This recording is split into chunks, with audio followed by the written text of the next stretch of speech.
Hello everyone, welcome to my channel, Comics Undercover.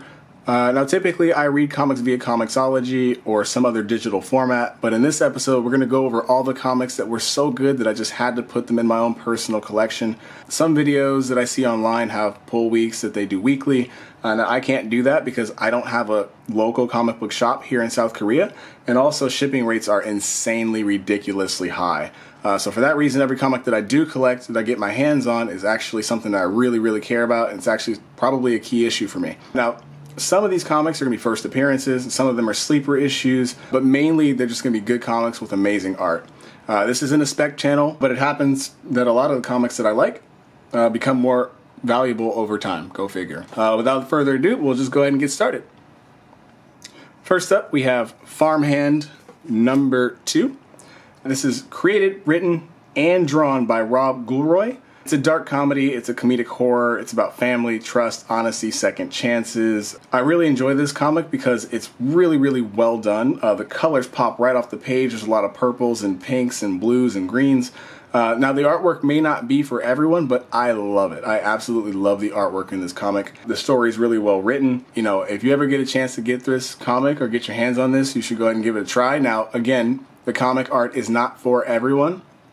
So if you ever get a chance to browse an aisle and get your hands on this, go ahead and flip through it first, because that way you can check to see if the style is something that you would like and enjoy moving forward.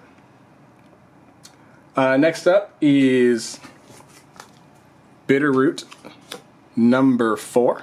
Now this is a comic that I really enjoy as well. It's created by Chuck Brown, David Walker, and Sanford Green. The creators have taken issues surrounding gender roles, family, tradition, anxiety, racism, social class, so just a plethora of social issues, and given them a physical form. Now this family has been charged with eradicating these monsters, which take the physical form of these social issues. And again, the artwork is not for everyone, but I love it because it actually kind of resembles the artwork my uncle used to produce back in the day. So it's a really good comic. I really enjoy it. It's got a lot to say. It's really relevant. And I think it's a really good time for these comics to kind of start popping up. Which brings me to my next comic, which is Bitterroot number 5. I really just enjoy this cover. Again, this comic is something that I really enjoy as a series, but I really just love this cover. I had to have it. Now, if you look closely at the bottom, you'll see that the issue I was sent was supposedly a near mint condition, but if you look at the bottom, you'll see there's a lot of rips and tears and color breaks, and there's folds in the corner. You'll see there's a color break right there. Now, I ordered a near mint, and when I opened this box up and checked everything out, it was obviously just in poor condition. Might have been an oversight, I'm not sure. I got on the horn and I contacted them. It took them 4 weeks to get back to me, which is just kind of insane, because if I want to buy a comic, then there's someone there right away. So I just wish the customer service was a little bit better. You know, when they finally got back to me, they were like, oh, we can't really even figure out which order this was. So, you know, I just wish the customer service was a little bit better. I'm spending quite a bit of money on these things. I don't ship comics very often, but I do purchase large quantities of comics, so I expect a little bit better attention to detail, because the shipping is just insane. But they ended up handling it. Everything got taken care of. I just wish that I got a copy that I could really, you know, appreciate a little bit more than this. I mean, this is just no good. But all in all, the cover is fantastic. The team is the same. I just love this. This guy's like staring down this monster, and he's just so calm and just relaxed, and this monster is ready to bite his head off. He's just like not even fazed by it. So beast. Alright, that takes me to my next comic. Now, this comic is probably my favorite comic of the last few years. I literally cannot say enough about this comic. I'm just going to put it out there really quick. It's called Little Bird. If you don't know about Little Bird, I honestly cannot recommend this comic enough. It's by Darcy Van Polgeest and Ian Bertman.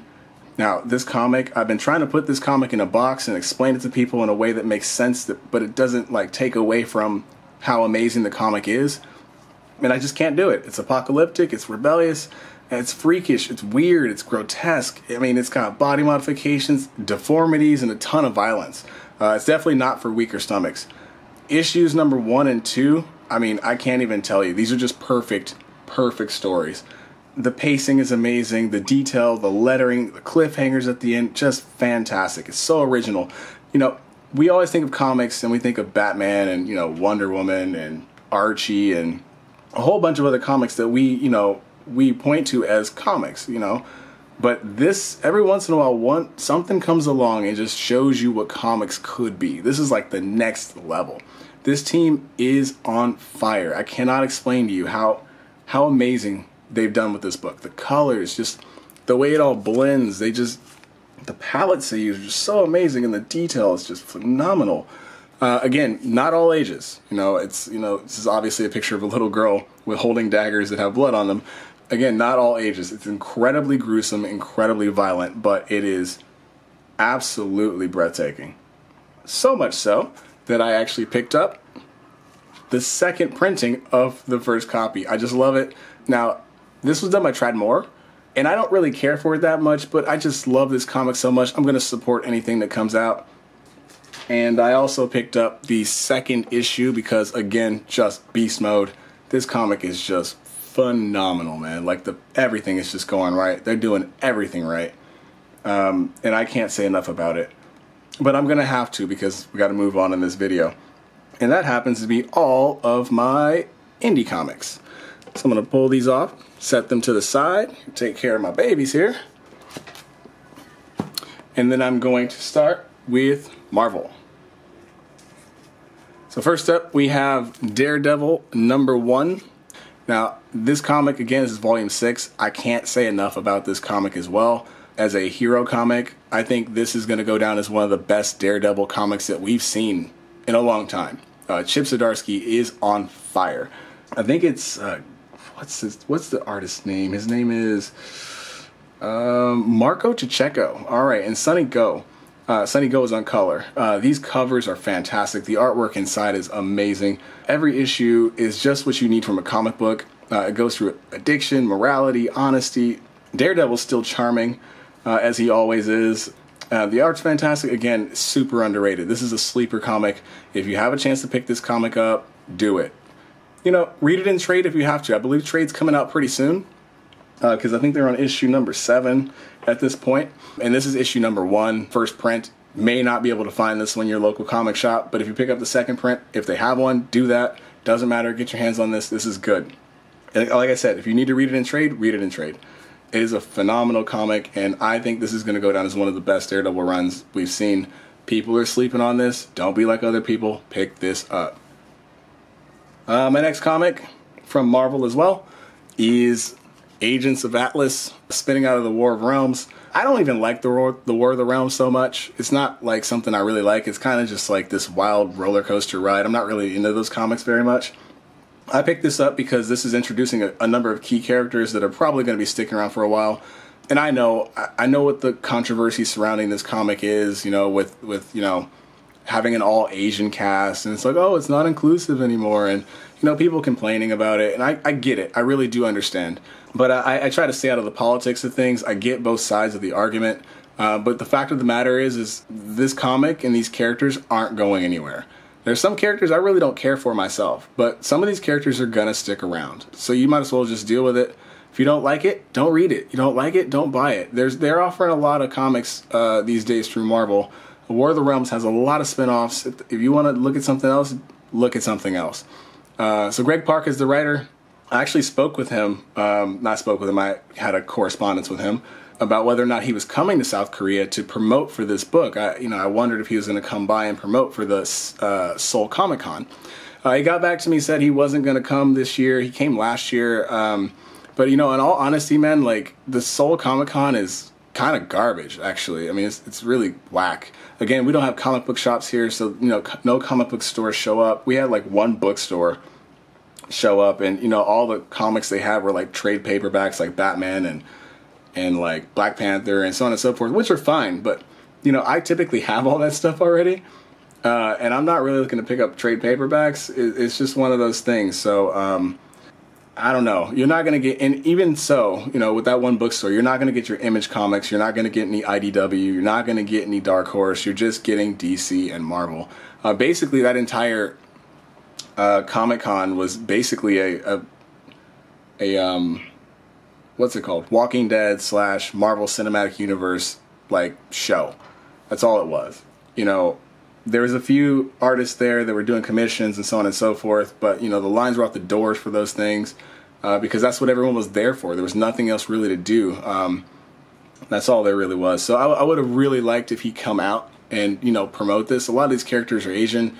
They're trying to tap into this Asian market. You know, there's a Korean character in this, and you know, obviously Koreans aren't reading this comic because, you know, they don't have comic book shops. And, you know, they may not be aware if you're not promoting. So I really wish he would have come out and just, you know, promoted the product that he's putting out for consumption here. But in all, the story is okay. But I do look forward to these characters springing out into their own series and doing a lot better. I think this is honestly just a springboard to basically a platform that they're using to introduce new characters. And that's fine. I mean, I guess mission accomplished, right? So, again, whether you like it or not, they're sticking around. They're going to be a part of the universe. If you don't like it, don't buy it. I mean, I enjoy it, so I'm going to keep reading. There's some characters that I'm going to follow, and that's that. So if you're looking for something new, go ahead and pick it up. Give it a shot. And that is it for my Marvel pull, which means we're going to move on to DC. First and foremost, we're going to get into my girl Naomi. Now, again, I know what people are saying about the comic. I know what people are saying, not about the comic, because most people have something positive to say about the comic. It's just that they don't like the writer. I know people don't like Bendis. You do like Bendis. You hate Bendis. You love Bendis. I get it. But all in all, I think this series has been solid. I think it's been strong. I think that the artwork is just amazing.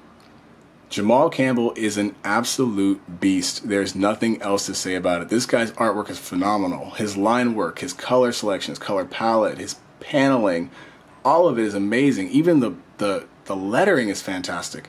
He's just good. And I think Bendis has got a little help making the story stay on track, helping the story stay focused, and you know, they're doing really well. Again, this is a brand new character, and there's nothing that, at the end of the day, this character is going to be valuable. She's going to be valuable to the Superman storyline. She's going to be valuable to the Batman storyline, to the DC universe in general, maybe Young Justice. She's going to be relevant. She's going to be valuable. So just get with it. Buckle in. Get ready for the ride. She's going to stick around. She's a good character. She's original. And you know what? I'm with it. I'm really enjoying this series. It's a good series. It's not perfect. It's you know, it's not without its flaws. But what comic is? I mean, there's a handful. Honestly, I don't even really appreciate Wonder Comics that much. I don't really read too much Wonder Comics. But Naomi's hitting the bullseye right now for me. She's doing well. This is a good series. So much so that I picked up number 5 as well. This is the first appearance of her in her uniform, her suit. You also get a peek at the main primary villain in the story. He looks amazing. Like, I'm really excited to see what happens with this. Jamal Campbell's artwork, again, is just phenomenal. The guy is just killing the game right now. I really enjoy this series. If you get a chance to pick this up, you know, the number 1 is going to be hard to find. Again, this is not a spec channel, but that number 1 issue is going to be very difficult to find without paying an arm and a leg for it.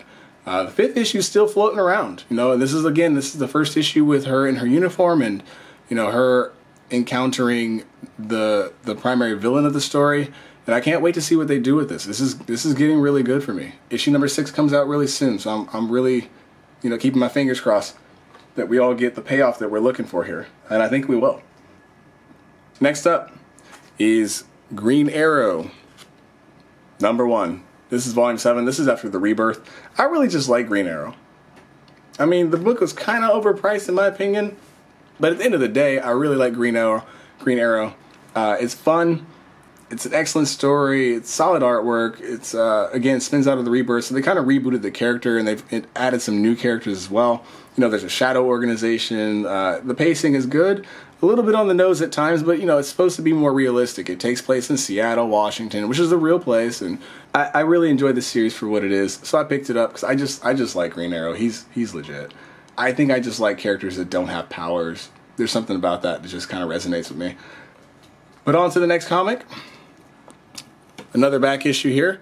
This is Justice League Dark number 24. Now, I know that sounds weird, Justice League Dark number 24. Why pick that up? That's because this is the first appearance of the Nightmare Nurse. I just love the Nightmare Nurse. It's actually a really cool name, too. But at the end of the day, this is a storyline and a comic that, again, is a sleeper. People are sleeping on this series. It's absolutely amazing. Basically, DC needed a place to put all the occult and witchcraft and all the, the demons and so on and so forth that they have in their universe that they don't know what to do with. So they got Constantine, they got Zatanna, they've got Wonder Woman heading up this team of supernatural beings or people with, connections to the spirits. And they're just wrecking it. This is really well written. Again, I wouldn't go back and try to find all the copies. You might want to read this in trade. There's a new volume out. I forget which volume is out now. But it's doing very well. This comic is legit. Pick it up. Killing the game. Again, underrated. So underrated. Also in this issue, the Nightmare Nurse kind of introduces a new abomination that she's created. I won't, spoil anything, but it's actually pretty cool. And that's also why I picked this issue up. So it's basically Nightmare Nurse and some abomination that she created that I think is really cool and should be checked out. This is, again, it's Justice League Dark number 24. And my last comic out of DC is going to be Batman and the Outsiders. I really like this book. I know the drama that surrounds it. The creator of Black Lightning is really upset with the way this comic portrays him. I don't get it. I mean, I understand. I think I understand on a fundamental level that he wants Black Lightning to stand alone as his own character, and not be Batman's kind of underling or sidekick or whatever the case may be. But I honestly think this is a good story. I like The Outsiders. I really enjoy, they have new characters. I really enjoy the storyline. The pacing is okay. The storyline is fun for the most part. And I'm going to stick with it. I know the drama that surrounds it. I stay away from the drama. The drama is not what I'm here for. This is just comics, right? These are DC and Marvel comic books. Like, let's just try to enjoy them, have some fun.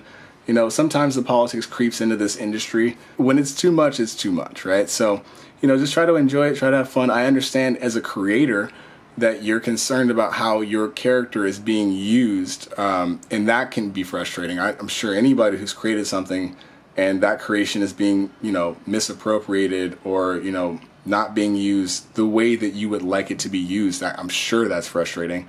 But at the end of the day, for me, I'm just a reader. I'm just enjoying what's going on here. I'm having fun. And Batman's one of my favorite characters, man. So I really hope something happens with this. With that being said, I'm going to wrap this up. But again, I'm in South Korea. If anyone out here is looking for comics, I have some comics lying around. And if I'm not keeping it in my collection, I'll send it to you. Just give me a shout out. Let me know your details and I'll try to give you what I can. Have a good one, guys. Later.